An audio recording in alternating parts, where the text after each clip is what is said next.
So over here I have an intake manifold for a small block Chevy.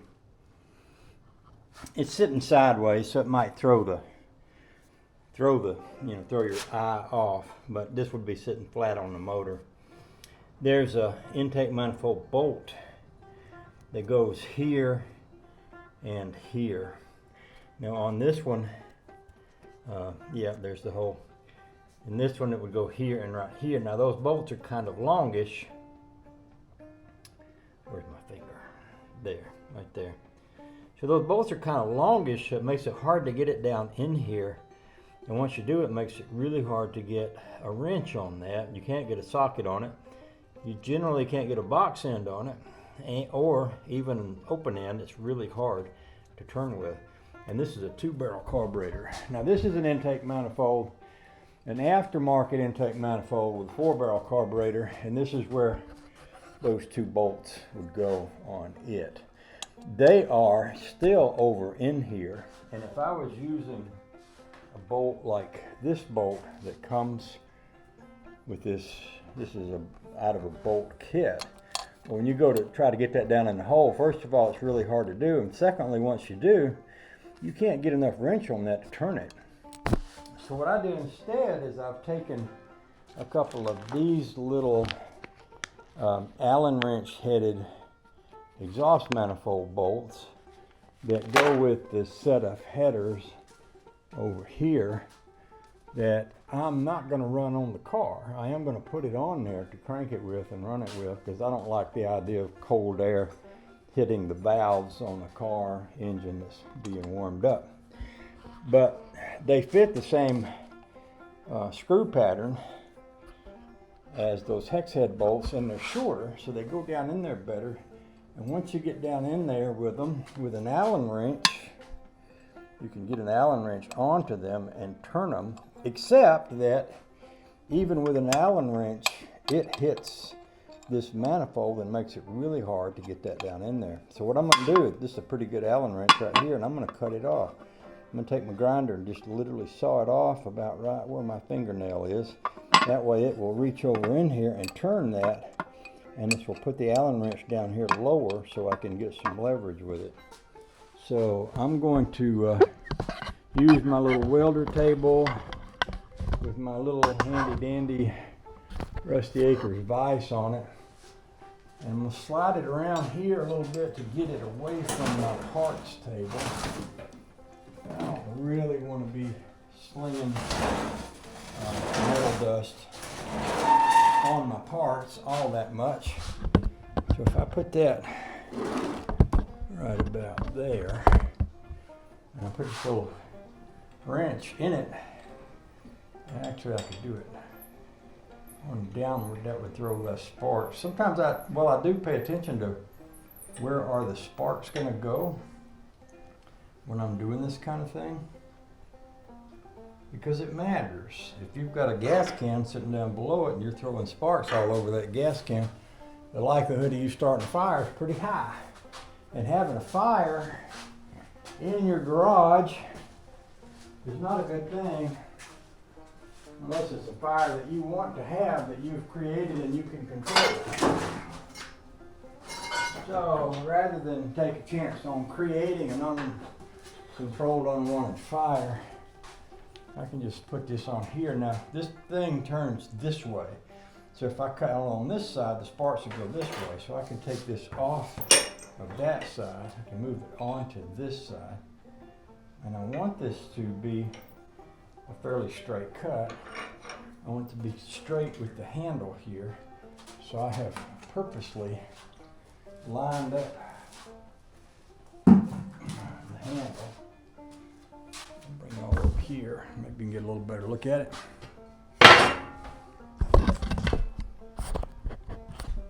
So I'm going to cut it right about there.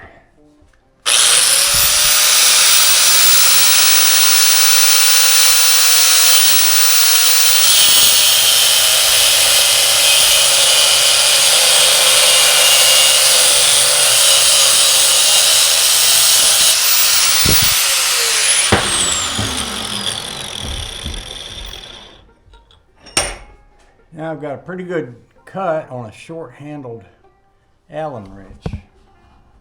And if I've done this the way I hope I have, I should be able to reach over in here with that short-handled wrench and get that to fit down into that bolt.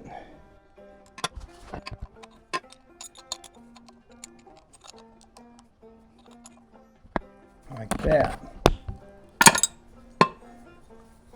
And that's not the best, but it might be the best. It might be the best I could come up with to do that with. So I've got one right next to it here that's not quite started.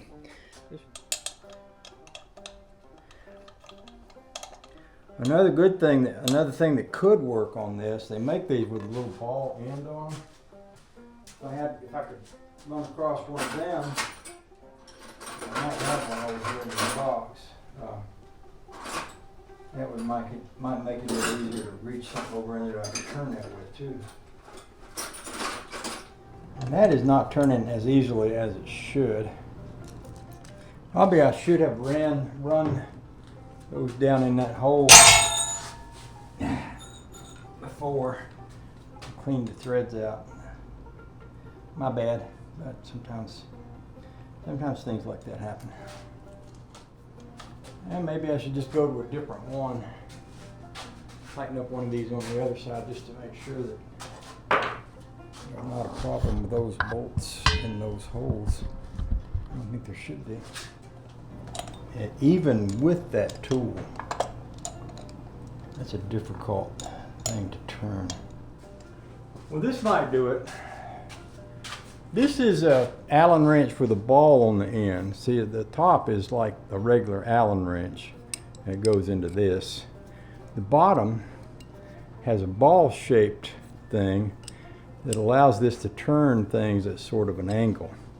That might be what I need to get that started.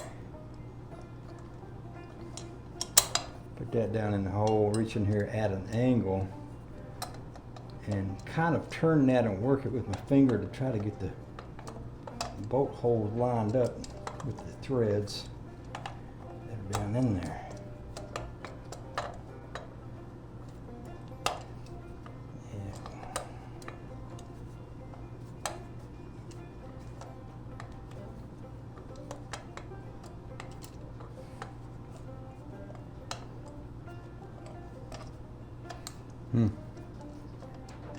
Not that easy. I got the front one started there.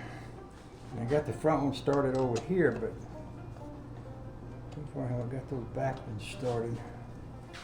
A lot of mechanical work is just like this. You can spend a whole lot of time just messing around with something that doesn't want to cooperate. And it's probably pretty important if you're going to do mechanical work that you've made peace with this kind of thing, which feels a lot like wasting your time. I mean, you know, if you're impatient, it's hard to do this without getting mad and throwing something at the wall, which is something that I've seen people do in mechanical shops before, and it never makes anything better when you throw your wrench at the wall or something like that. But still, sometimes people get frustrated and they do it anyway. So I'm going to be messing with this for a while. I will later on, I'll come back to this, kind of let you see where I'm at with it and what, if any, progress I've made here. I might wind up inventing another new tool. Who knows? Maybe. Maybe I ought to bend one of these on the tip. I can reach over here like that with it. You know, that could be a possibility. Let's try that. Sometimes you have to make your tools as you go along. And sometimes it don't work. Sometimes you break your tools.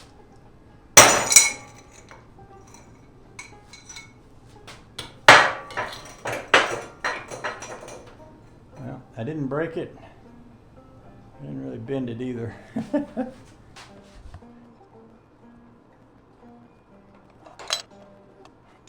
So even with this setup, I'm only able to get a little bit of a turn at a time.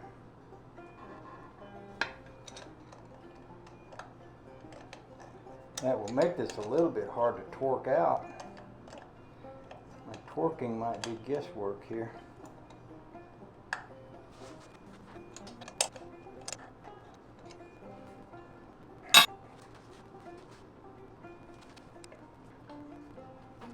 So this round ball end one seems to be working now. I think I just had to get that started down in there first. And then maybe once it goes down in there, I can get the whole wrench on it. I don't know. I'm going to go back to the other side because this is the one that was, well, it was also giving me some trouble over here.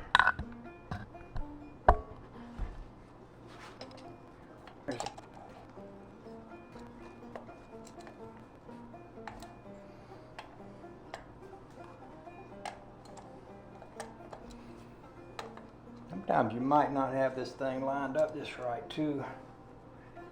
It's easy to do. I got a nut started in each one of these shafts, but still sometimes you might have a situation where one of them could be a little out. Sometimes a little tap, a little tapping motion can help. Like,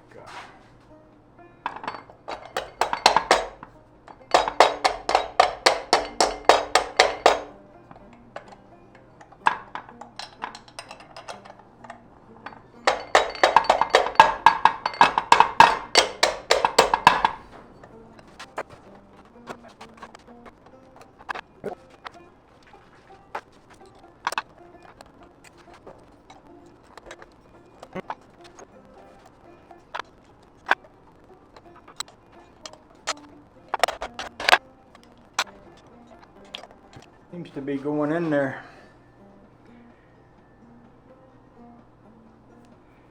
Not real loose and not real free, but still going in there. I should have cleaned out those holes before I put the manifold on it, but I've already put the sealant around it, so I don't want to take it back off and have to redo that. So.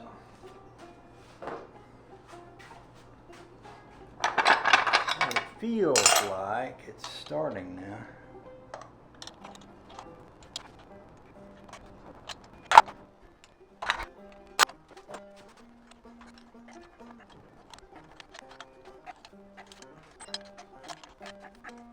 Might be as good as those go. That's okay though. Probably good enough.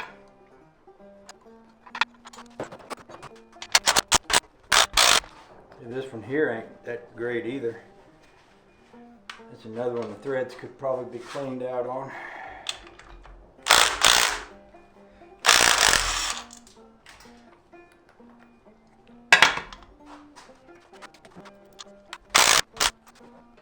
So this might be a good lesson to y'all. Anytime you're doing something like this, clean the threads out before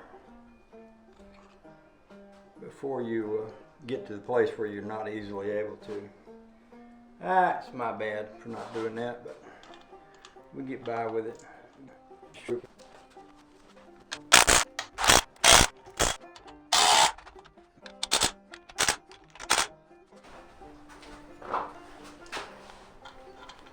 I might do the same thing over here. Put these hex head screws are a little shorter.